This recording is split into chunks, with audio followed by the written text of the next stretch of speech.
Kasado na ang pamamahagi ng tulong at serbisyo ng pamahalaan para sa ating mga kababayang magsasaka sa Coron, Palawan. Mismong si Pangulong Ferdinand R. Marcos Jr. ang mangunguna sa pamamahagi niyan ngayong araw. Si Kenneth Pasyente sa detalye live. Audrey, maya-maya nga lamang ay mismong si Pangulong Ferdinand R. Marcos Jr. ang mangunguna sa pagbibigay ng tulong mula sa pamahalaan dito nga sa ating mga kababayan dito sa Coron, Palawan. At para bigyan nga tayo ng karagdagang detalye ay makakasama natin ngayong umaga si Presidential Communications Office Assistant Secretary Joey Villarama para mabigyan tayo ng overview dito nga sa ating aktibidad ngayong araw. Good morning, ASEC. Good morning, Kenneth. Good morning sa inyong mga taga-subaybay. So yun, ASEC, can you give us an overview kung ano po yung mga mangyayari ngayong umaga dito po sa Coron, Palawan? So ito lang yung pagpapatuloy ng programa, obviously, ng Department of Agrarian Reform ng pagdidistribute ng mga titulo sa mga landless farmers. So today dito sa Coron, magbibigay po ang Pangulo ng about 1,270 CLOA titles po, equivalent to about 2,900 hectares. So alam naman natin na sa simula pa lang ng administrasyon gusto nang ipagpatuloy ng Pangulo ang nasimulan ng kanyang amang si President Ferdinand E. Marcos Sr. ng pagbibigay ng mga titulo sa ating mga magsasaka para maitaguyod yung mga nagbibigay ng pagkain sa ating mga hapag.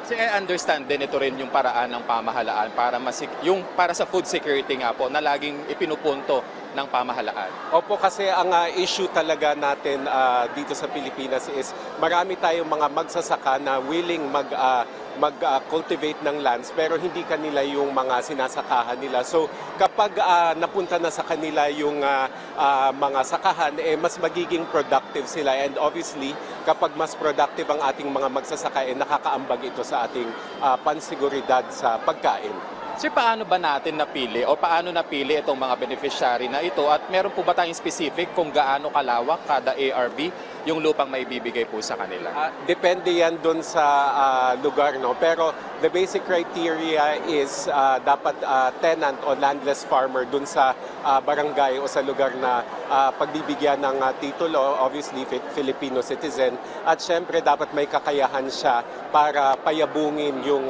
sakahan kasi magkakaroon yan ng field investigation kung pasok nga dun sa criteria. Ang pinaka-basic bukod dun sa residency at saka sa citizenship requirement ay dapat talaga makultivate, marunong siyang mag-cultivate o kaya niyang sakahan yung lupang ibibigay sa kanya. Sir, you have mentioned nga dapat may kakayahan na ma-cultivate o mapayabong, pero paano naman po tutulong ang pamahalaan in that aspect para mapayabong nila yung kanilang lupa? Part din yan ng thrust ng administration in terms of ensuring food security, no? So merong extension services para maturuan ng bagong skills ang magsasaka at obviously para mapabilis yung proseso, nandyan yung programa para sa mechanization. So tutulungan ang magsasaka para makakuha ng bagong mga skills o kalinangan at teknolohiya para mas maging productive pa yung kanyang sakahan. Asik, paano naman po natin matitiyak na magiging smooth yung transition nitong mga land titles dito nga sa ating mga ARB? Ayan po, nandyan po yung nabanggit ko kanina na may field inspection, di ba? Preliminarily para malaman kung deserving o nararapat bang mabigyan ng titulo. So titingnan pa rin yan obviously para malaman kung ginagamit talaga yung lupa kasi merong mga issue dyan na baka pag natanggap yung titulo malilipat sa iba. So patuloy yung verification at inspection para makita kung ginagamit nga yung lupa para sa pagsasaka. Sir, meron pa po ba tayong plano na ma-expand pa itong pagbibigay ng land title sa ibang lugar? Sa pagsisimula ng administrasyon, nasa about 1.3 million hectares yung nais i-partition o ibigay sa mga magsasaka. No? So sa isang panayam kay Secretary Estrella, siguro last month or 3 weeks ago, sinabi niya na hanggang 2028 may 800,000 hectares of land pa ang plano ng administrasyon ni Pangulong Ferdinand R. Marcos na i-distribute sa mga magsasaka. So yan po ang goal natin na maibigay o maipamudmod ang mga titulo sa ating mga magsasaka until 2028.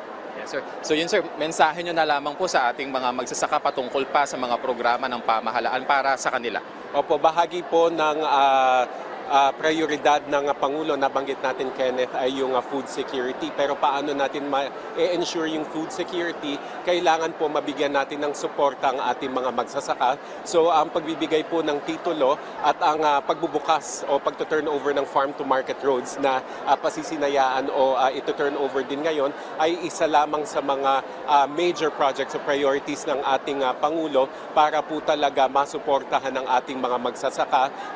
As we know, meron din na plano para po mapalawak ang ating mga irigasyon, ang ating cold storage facilities. So, antayin lang po natin. Unti-unti lang pong nag-unravel po ang mga plano. Meron pong mga prosesong dapat sundin. Pero ang pagtitiyak po talaga ang suporta po ng ating Pangulo ay nasa ating mga magsasaka at mangingisda. Thank you very much, Asek, sa inyo pong mga detalyeng ibinahagi sa amin. Thank you po at babalikan po namin kayo maya-maya lang. At yes, Audrey, hinihintay na lamang natin yung pagdating ni Pangulong Ferdinand R. Marcos Jr. dito sa Coron, Palawan. Makikita nyo nga sa aking likuran, nandito na yung mga ARB at excited na nga sila na matanggap mismo kay Pangulong Ferdinand R. Marcos Jr. yung kanilang mga land titles na sa wakas ay mapapasa kanila na yung lupang kanilang matagal nang sinasaka. At yan na muna ang latest. Balik sa iyo, Audrey. Maraming salamat, Kenneth Pasyente.